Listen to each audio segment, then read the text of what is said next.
Waduh, pendaftaran pemilihan umum presiden dan wakil presiden sudah usai. PDIP baru resmi menggugat KPU ke PT UN karena meloloskan Gibran sebagai calon wakil presiden. Ada saja ini Pak Gayus Lumbun ya.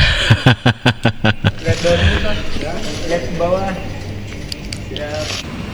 Hari ini kami memasukkan gugatan melalui PT UN spesifik tentang perbuatan melawan hukum oleh pemerintahan yang berkuasa. Dalam hal ini kaitan utamanya adalah KPU. Gugatan kami jenisnya adalah onrechtmatig overheidsdaad dalam bahasa hukum. Artinya sebuah perbuatan melanggar hukum oleh kekuasaan pemerintahan. Inti dari gugatan ini sangat berbeda dengan gugatan yang lain. Di tempat lain, di MK misalnya. Tentu berbedanya adalah kalau di MK itu kan hitung-hitungan sengketa suara. Sementara kami ini fokus bukan pada proses hukum proses hukum oleh KPU saja, tetapi lebih fokus lagi adalah perbuatan melawan hukum. PDI Perjuangan melalui kami tim hukumnya menggunakan hak konstitusionalnya dengan melakukan gugatan ke PT UN atas perbuatan melawan hukum. Melawan hukum ya. Bahwa perbuatan melawan hukum yang dilakukan berdasarkan nepotisme, menimbulkan abuse of power yang dilakukan oleh Presiden Jokowi secara umum berkait-kaitan nanti perbuatan hukumnya. Tetapi saya katakan tadi fokus pada tindakan adalah Komisi Pemilihan Umum Republik Indonesia tahun 2024. Bahwa perbuatan melawan tersebut berdampak pada penetapan calon presiden dan wakil presiden yang meloloskan Gibran Raka Buming Raka. Pelaksanaannya adalah satu tindakan yang dilakukan oleh aparatur negara. Penggunaan sumber daya negara yang menguntungkan paslon 02 serta hasil perolehan pemilu presiden dan wakil. Itulah gugatan daripada PDIP, pengacaranya melalui Pak Gayus Lumbun, bahwa mengajukan ke PT UN mengenai KPU yang menerima pendaftaran daripada Prabowo Gibran, dan khususnya adalah Gibran Raka Buming Raka, karena diloloskan. Ya, itulah kekecewaan daripada orang-orang PDIP yang tidak menerima kekalahannya di dalam Pilpres 2024 ini, sehingga dengan berbagai cara mengajukan gugatan-gugatan baik melalui Mahkamah Konstitusi ataupun melalui PT UN. Namun demikian kita bisa melihat perkembangan hukum nanti. Sedangkan ke PT UN itu adalah hanya masalah administrasi, sehingga toh kalau misalnya nanti PT UN mengabulkan gugatannya itu daripada KPU yang mengabulkan gugatan itu, maka tidak mungkin akan diulangi lagi pemilihan umum itu. Itu tidak mungkin karena pemilihan umum sudah dilaksanakan dengan sebaik-baiknya. KPU juga sudah melaksanakan dengan sebaik-baiknya dan ada jujur dan adil. Dasar daripada penerimaan KPU menerima Gibran Raka Buming Raka adalah putusan Mahkamah Konstitusi yang mengizinkan siapapun orangnya boleh maju ikut pemilihan presiden, baik wakil presiden ataupun presiden, sebagai calon presiden di 2024 asalkan pernah ikut menjabat ataupun mengikuti pemilihan umum di tingkat daerah ataupun seperti bupati, gubernur dan lain sebagainya, sehingga secara hukum sah apabila mengajukan pemilihan yang lebih tinggi, yakni presiden ataupun wakil presiden. Dan ada yang komentar ya dari Pro Am mengatakan, kenapa nggak digugat waktu habis KPU menerima pendaftaran? Sekarang kalah baru saja kuar-kuar saja ya. Betul apa yang dikatakan oleh Pram ya. Ya, kata Eko juga mengatakan bahwa ini akan menggerus suara PDIP ke depan. Ya, kepercayaan rakyat kepada PDIP akan semakin turun dikarenakan beberapa aktor-aktor ataupun para politisi PDIP yang tidak mau menerima hasil kekalahan di dalam Pilpres. Walaupun PDIP sekarang masih tetap menang, tetapi kalah di dalam pemilihan presiden. Ini sudah menunjukkan bahwa memang betul-betul rakyat tidak begitu suka kepada calon dari PDIP. Walaupun orang PDIP tetap noblosnya adalah Prabowo Gibran dikarenakan lebih suka dan cinta kepada anak Presiden Joko Widodo ataupun keluarga Presiden Joko Widodo. Ada yang berkomentar dari Jurbek Kaltari, Jubek Kalkatiri ya. Kalau masih kalah coba nanti gugat ke FIFA. Ada Bang Indro, andai Ganjar menang, apakah keputusan MK meloloskan Gibran akan digugat? Tentu saja tidak ya. 16% token listrik mau habis bunyi terus ya. Sudah kelihatan kalah di MK, lanjut ke PT UN, kata Astutianggeli. Dulu Mbak Puan menginginkan Gibran menjadi cawapresnya Ganjar, tetapi kan seperti kita ketahui bersama bahwa Gibran lebih memilih Prabowo. Ovio Borneosa mengatakan bingung pikiran mereka. Ada Bersil Nile mengatakan buktinya bukan katanya tapi yang daftar PSI ya, ingat PSI. Ya tapi sebelum berseberangan PDIP ketika masih PSI gandeng tangan. Ada ABG Yudi, kalah ya sudah kalah saja harus legowo. Habis MK Pitun, besok kemana lagi ya? Duit ya banyak, kita uangnya dikit ikuti saja, tidak usah bingung, kata Diksi doang begitu ya. Ada Kamikaze, cari panggung terus bos, telat bos katanya begitu ya. Kenapa bukan dari awal Pak, kata user ya 4821. Ika Yono GSP tetap kalah ya kalah, yang menang tetap menang. Oke, sekira kabar ini cukup sekian dulu. Terima kasih. Wassalamualaikum warahmatullahi wabarakatuh.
Indonesia tanpa Jokowi. Kenapa saya katakan demikian?